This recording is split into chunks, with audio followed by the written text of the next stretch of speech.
আসসালামু আলাইকুম। দেশ আমার টিভির সংবাদে সবাইকে স্বাগত জানাচ্ছি। আমি জিহাদ হাসান। মানসিক প্রতিবন্ধীকে সহায়তা উপজেলা নির্বাহী কর্মকর্তার মানবিক দৃষ্টান্ত স্থাপন। মুন্সিগঞ্জ থেকে আবু সাইদ দেওয়ান সৌরভের প্রতিবেদন। দেশ আমার টিভিতে সংবাদ প্রকাশের পর মুন্সিগঞ্জ সদর উপজেলা নির্বাহী কর্মকর্তা মাহবুবুর রহমানের মহানুভবতায় মানসিক প্রতিবন্ধী দেলোয়ার হোসেন পেল আর্থিক ও খাদ্য সহায়তা, এছাড়াও ঘর মেরামত ও চিকিৎসা ব্যবস্থার সহায়তার আশ্বাস দিলেন অসহায় দেলোয়ার হোসেনের পরিবারকে।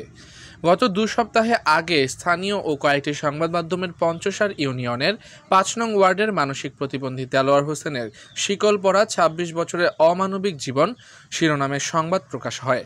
সংবাদ প্রকাশের পর মুন্সিগঞ্জ সদর উপজেলা নির্বাহী কর্মকর্তা মাহবুবুর রহমান ব্যক্তিগতভাবে প্রতিবেদক আবু সাইদ দেওয়ান সৌরভের মাধ্যমে দেলোয়ার হোসেনের পরিবারের সাথে যোগাযোগ করে সহায়তার আশ্বাস দেন। বৃহস্পতিবার 24শে জুলাই বিকালে মানসিক প্রতিবন্ধী দেলোয়ার হোসেনকে দেখতে আসেন, প্রাথমিকভাবে 5,000 টাকা ও খাবার সহায়তা প্রদান করেন এবং ঘর মেরামত করতে 2 বান ঢেউটিন ও 6,000 টাকা ও অন্যান্য সরঞ্জাম প্রদানের নিশ্চয়তা দেন।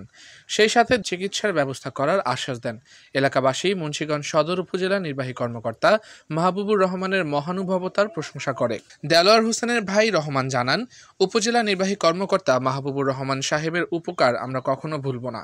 তিনি অত্যন্ত সহৃদয়বান ব্যক্তি। আমরা তার কল্যাণমূলক কাজের জন্য আল্লাহর কাছে দোয়া করি, আল্লাহ যেন তার দীর্ঘ হায়াত দান করে এবং তাকে আরও সম্মানিত স্থানে অধিষ্ঠিত করুক। এ বিষয়ে উপজেলা নির্বাহী কর্মকর্তা মাহবুবুর রহমান জানান, সংবাদ প্রকাশের পর বিষয়টি নজরে আসে।